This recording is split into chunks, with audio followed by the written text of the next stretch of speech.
30, 60. So it's already been 3 years and about 30,000 miles now that we've got to spend with this 22 Jeep Wrangler Rubicon 4xe. So this is the plug-in hybrid. And if we're talking numbers, this bad boy, it's got the 2-liter turbo 4-cylinder, but a couple electric motors added on. So this thing's pushing 375 horsepower and 470 pound-feet of torque, making this thing capable of a 0 to 60 time of 5.6 seconds, which is pretty freaking awesome for a Jeep. Let's face it, it's not a whole lot slower than the Jeep 392, which those things are like 90, 100,000 bucks, just way overpriced for what they are. Now, we ended up getting our first JLU back in 2018 when they first came out. We had just a basic JLU Sport with a 6-speed manual with a 3.6 liter. And a few years later, we turned that in, and then we got our first 4xe, which was a 2021 Rubicon 4xe, very similar spec to this one, except in yellow. We ended up turning that Jeep in last year, and I put a video out on that review here for the same 3 years. And then we got this Jeep behind me just 1 year after. And so we got these Jeeps initially, not because we love the environment or anything like that. It was because of the insane horsepower. And at the time, with the $7,500 tax credit that was going on and all the other rebates, it made these things pretty inexpensive. So if we're talking numbers on our lease, so we do have employee discount, obviously that helps quite a bit, but when we got this thing back in 2022, we were able to lease this. I think we maybe put down around 500 bucks, which included first month's payment, and then we had 35 more payments of about $418 a month. And I want to say the MSRP on this thing was somewhere around 60,000 bucks, 62,000. It does not have a whole lot of options. In fact, I think it's really just got cold weather package. They did option it with Gorilla Glass, and it had some weird $200 tow package, like survival kit, some weird bag that had a couple tow straps in it and some gloves, and it cost $200. So it's kind of a weirdly optioned vehicle. And then what we've done to it is, right after I got it, I did put on some BF Goodrich KO2s. These are 37 by 12.5, 17. So we have these also on my Gladiator. I had a Jeep Gladiator as well. So these have been on there the whole time. They ride great. They sound great. They're not too loud like a dedicated kind of off-road mud terrain tire would be. So I really am a big fan of the BFG all-terrain KO2s.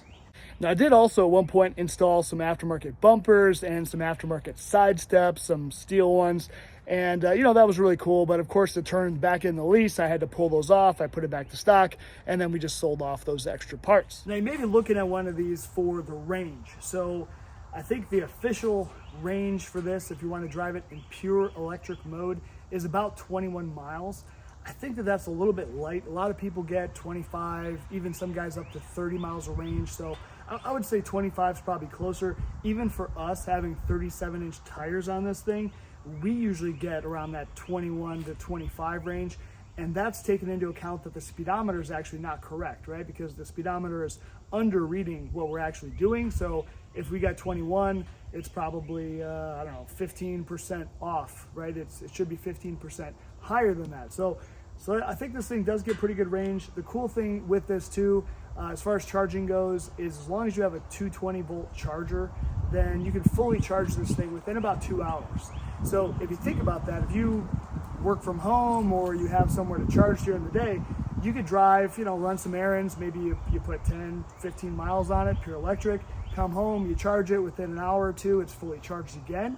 Now you can leave, drive another 10, 20 miles, vice versa. So you can do that, say 3 times a day, right? Like, for example, for my wife who stays home, takes kids to school, comes back, it's just maybe 12 miles. By lunchtime, she could run to the grocery store, do some stuff, and then by the time it's able to pick the kids up around 4 o'clock, then she can have it fully charged again. So you can really, you can maybe extend that range as long as you have time during the day to keep this thing getting charged. Now, the 110 volt charger this thing comes with, you might as well throw that thing in the garbage or use it for emergencies. With that 110 volt charger, this will take you about 12 hours to charge this thing up. So it could work. It'll work for some people who maybe live in an apartment, you don't have access to chargers, I get it. But really, the ideal situation for this is having a 220 volt charger. We won't get too much into it because I've done a few different videos. I'll post them up here, but we have a charge point charger. And really the reason we have that is just because when we got our Jeep, DTE Energy, who's our energy provider, they were doing rebates, $500 rebates on charge point charger. So at the time we bought this, which was like 4 years ago now, this was, I think, $700. We got $500 back from DTE, and then come tax time from the federal government, they were doing a 20% back on that full $700 price, which was another $140. So it basically paid for itself, including tax and everything. It was free.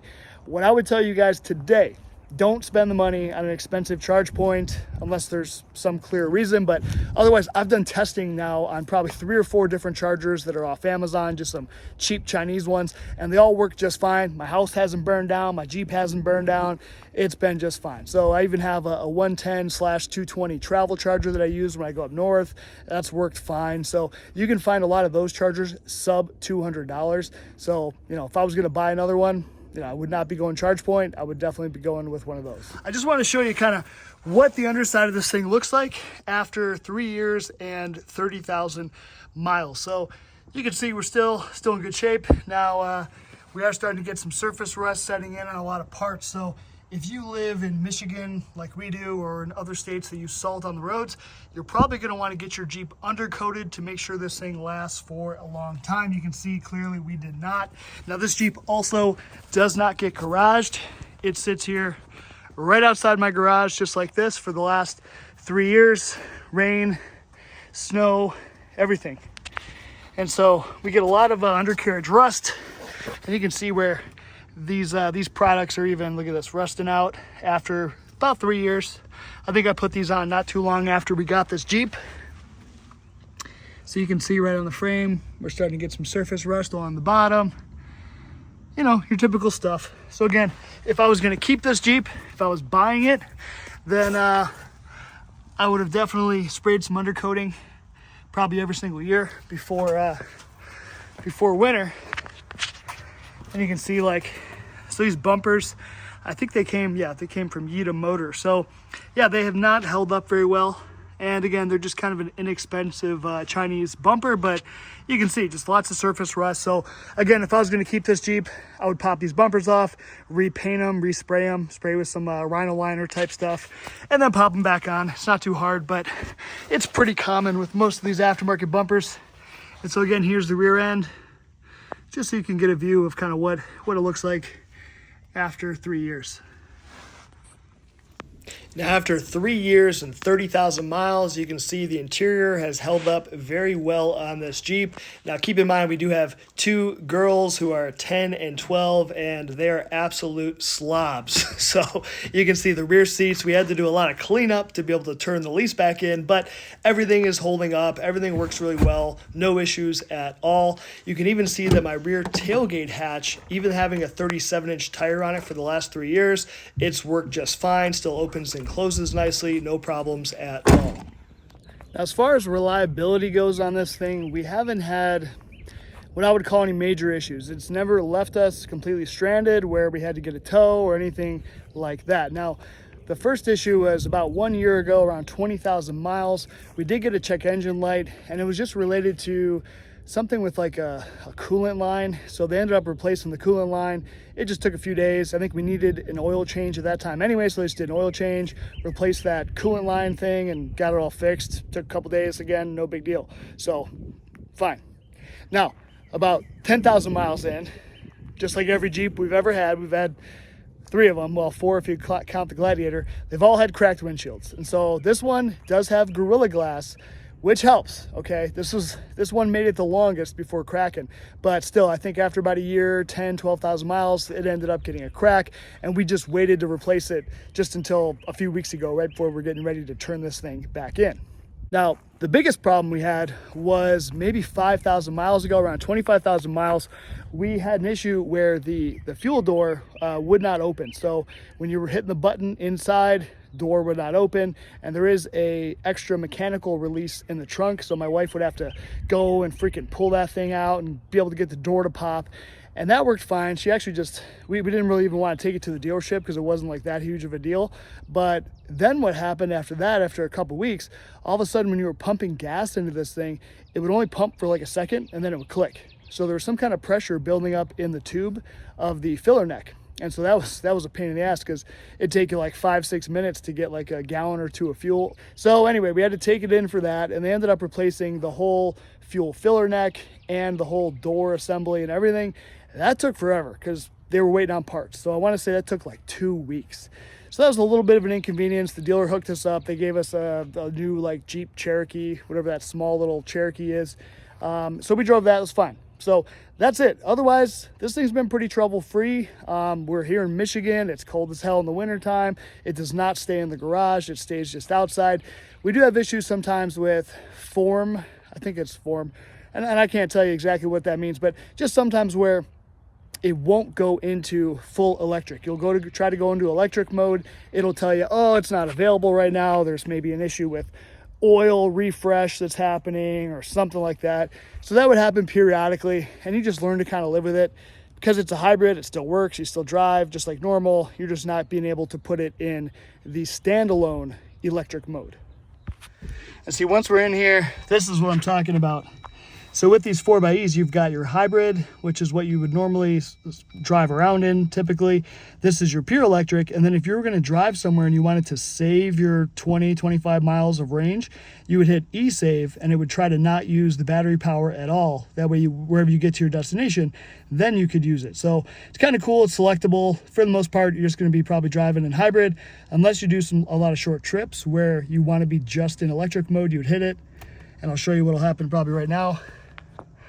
Okay, so yeah, ours is working fine. So again, sometimes you hit that thing and it might say like, sorry, I can't do it right now. You know, it's refreshing the oil or something. And some of that has to do with if you're not refilling your gas tank very often because you're doing such short driving and you're in all electric mode, this thing somehow has an algorithm in there to say, okay, this fuel is getting old. We've got to like do a refresh on it. You know, so you do need to periodically change your fuel, even if you're not having to use it, you know, as much, right? So it's kind of interesting. If there's one piece of advice I would give, if you're getting a Jeep or considering it and you've never had one, go with the soft top, because even if you have that little Freedom top, that Freedom panel, whatever that pain in the ass thing is, it's still a pain in the ass, trust me. Whereas when you have a Sunrider, a soft top like this, man, you pop this, boy, and that's it.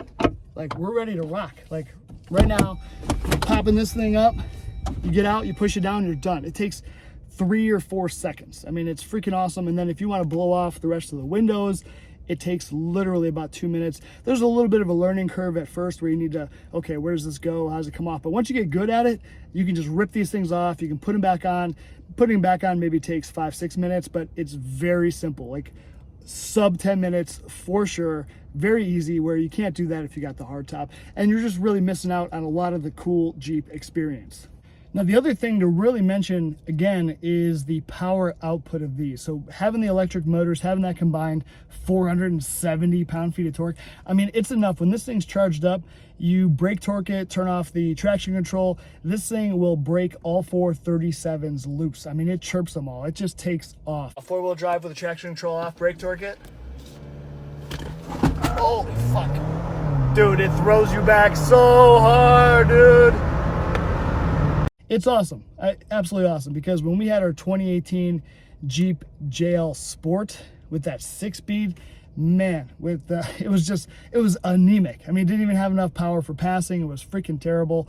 So this thing, you know, with the 8-speed trans plus the electric motors, it's fun to drive. It's actually fun. It's not just, you know, a normal Jeep that you're just like slogging around in. You actually have some passing power on the expressway. It's a lot of fun. So I would definitely consider it, especially sometimes it ends up being kind of cheaper than the gas version because you get that $7,500 tax credit, you know, all that kind of stuff. Another really cool thing with this is if you're driving in the trails and you've got this thing charged up, just like right now I'm driving in my backyard, and it's completely quiet.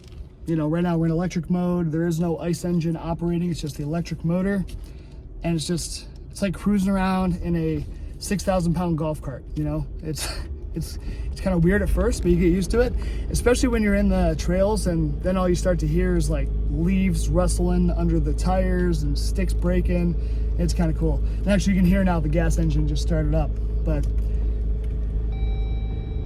it is definitely a cool thing. Maybe one of the other things to point out to you guys is the miles per gallon. So you can see we're averaging about 17.6 is what it's showing.